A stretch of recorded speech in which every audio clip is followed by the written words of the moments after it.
Good morning. I just wanted to say a few words. John was the one who gave the eulogy last night, and he did a remarkable job, and I want to thank him for doing that. But I thought it was really time to reflect on Mom. But before I do that, I wanted to welcome all of you, and thank you for coming here to help us celebrate Mom's life.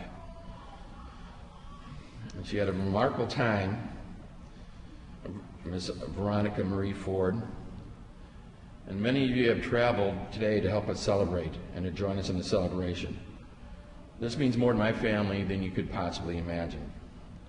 I'd particularly like to recognize her nieces and nephews for coming: Faith Crosby, Sharon Sager, Maureen O'Shea, Marion Schwartz, Paul Sager, and Greg Schwartz, and Kathy Schwartz, and all her kids. They came as far as North Carolina, New York, Detroit, Philadelphia, Seattle, California. It's so much appreciated. Thank you so much.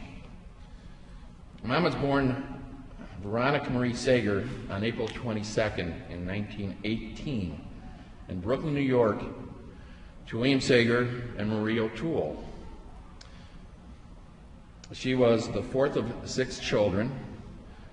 Mom grew up extremely close to her sisters Ruth and Marion in this close-knit Irish Catholic family.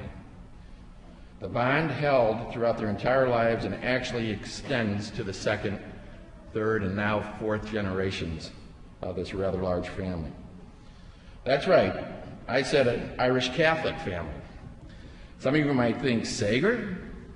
Boy, that doesn't sound Irish. If you think that, you're right. Grandpa Sager was born in Campbellsport, Ontario, to Asa Sager and Margaret Deacon. Sager's Dutch, but that did not really matter much to my grandmother, Marie O'Toole. After all, her husband's mother was a deacon, and by birth, she was 100% Irish. So, that effectively ruled out any Dutch heritage in the Sager clan. And listening to John last night, you would have thought we came right off a boat from County Cork. We didn't, John. I don't mean to. Mom grew up in the melting pot of Brooklyn in the early 20th century. Mom was a daughter of a Canadian immigrant, our grandfather, and second-generation Irish immigrants. She fully understood the immigration experience and what it took to make it in America. As a result, Mom always gave a helping hand to those in need and did so throughout her entire life. Mom was a wonderful and caring woman. She had a tremendous zest for life. Anyone in this room knows that.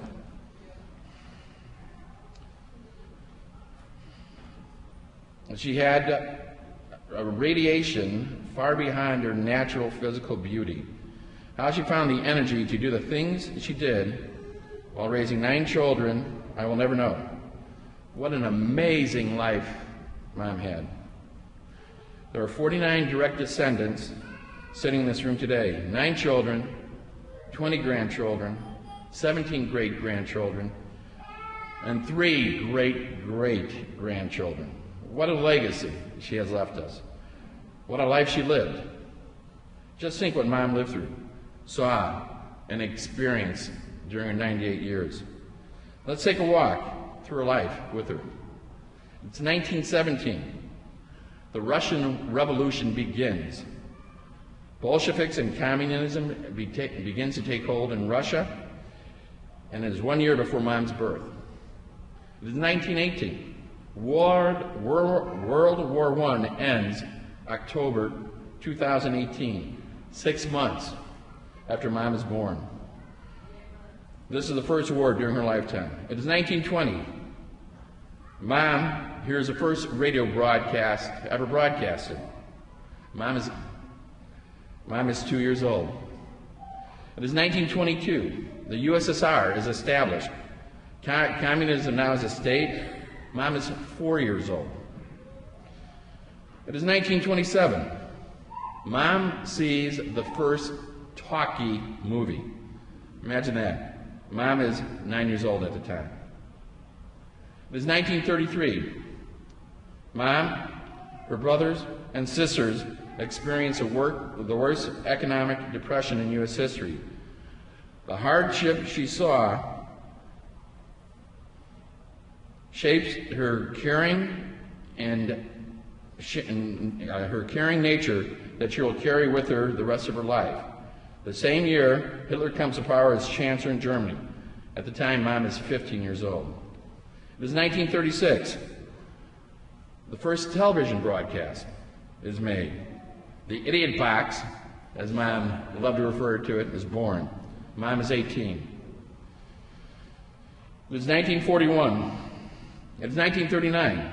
Mom meets Vincent Matthew Ford, and a whirlwind romance flourishes. Mom at the time is 21. It is now 1941. Dad considers himself the luckiest man alive when he marries Mom on July 4th, 1941. Father John Delaney performs a ceremony. 5 months later, the U.S. enters World War II after the bombing of Pearl Harbor. The newlyweds move to Miami. They do their part as Dad takes a management position in an airplane manufacturing plant throughout the duration of the war. This is the second war during Mom's lifetime. Mom is 23 years old.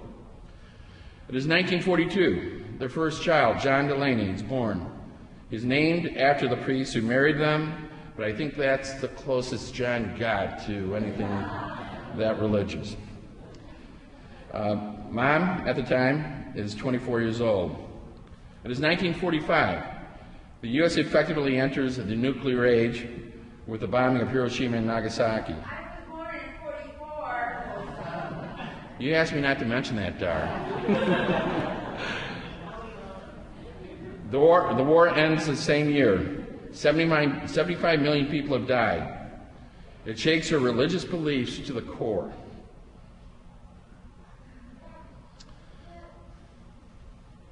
But Mom comes out of it with a stronger belief in Christ than ever. Mom is 25 years old. It is 1946. The U.S. enters in its most prosperous years. Mom is 27 years old and now is a mother of 2 children. I'd say I didn't use your date, darling. It is 1950. The Korean War starts. This is the third war of Mom's life.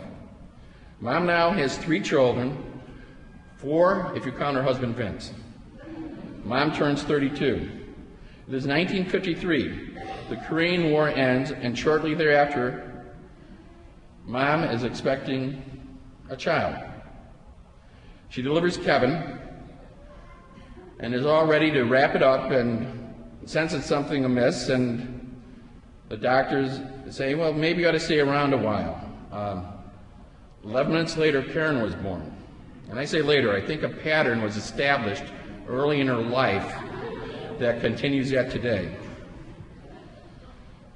It is 1959, Vince and Vera, during that time, have moved to Chicago, which is where they spend the rest of their lives. Mom is 35. It was 1959. The Russians launched Sputnik into outer space. Mom wonders, how the heck did they beat us to space? Dennis Michael, the last of the 9 children, is born. Mom is 41. It is 1960. John F. Kennedy is elected president. He's the first Catholic to assume the presidency. Not only is he Catholic, but he is Irish to boot. Mom is so proud to be an Irish-American Catholic. She could not be happier. Mom is 42, basically the same age as JFK. It is 1963. On November 22nd, John F. Kennedy is assassinated. The family ruminates. Mom is in a state of disbelief, but in typical fashion, she marches on. After all, she has a job to do. She has a family to raise. Mom is 45. It is 1964. The Civil Rights Act is passed. Mom feels it is about time.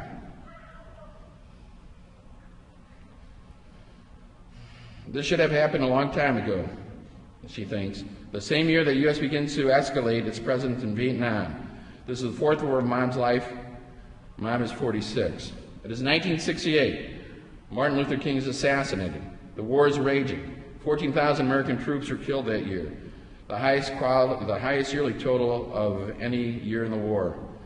Mom begins to be very worried about the war. She has young daughters who are dead set against it and a son who will be entering the draft in a few years.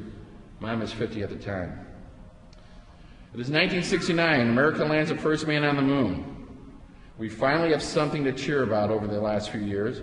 We beat the Russians in the game they started. Mom is 51. It is 1971.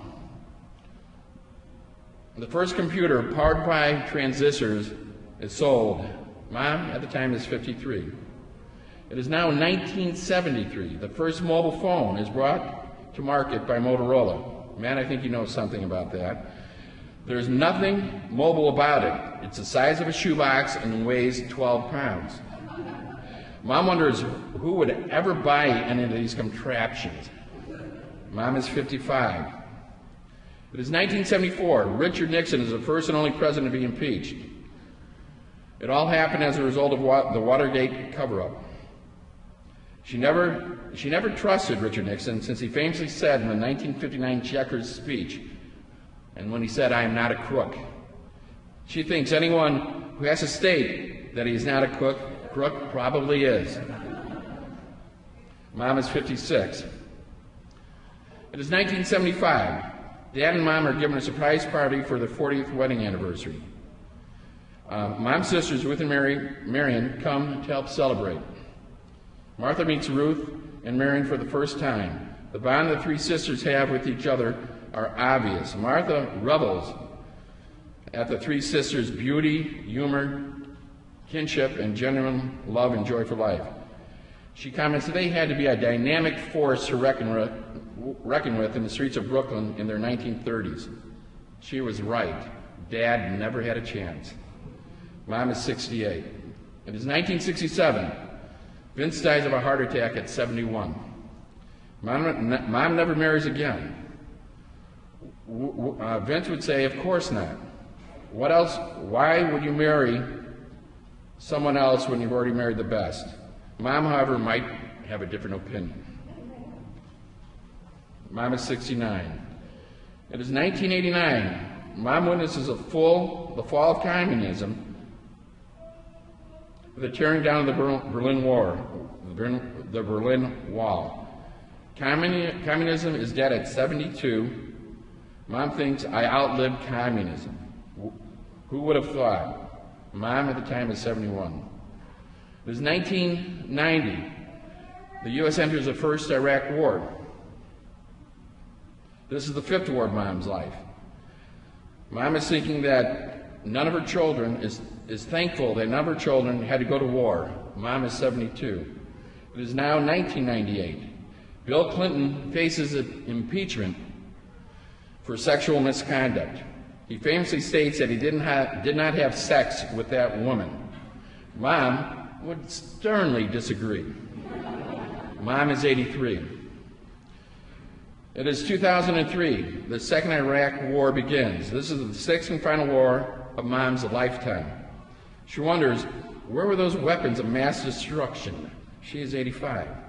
It is 2008. The U.S. is rocked by the Great Recession. That is the second Great Recession. She has now experienced the two worst economic recessions in U.S. history. Will we ever recover? She thinks. Then she thinks again, of course we will. That is what we do. Mom's 90. It is 2008. The U.S. elects the first black president. Mom, even though she did not vote for him, thinks, this could be okay. She ponders how far we have come since the 1960s. Mom is 90. Finally, it is May 27th. Mom is thinking, wow, what a life. She asks God to take her. He acquiesces. Vince cannot wait to hold her in his arms again. She goes in peace. Thank you.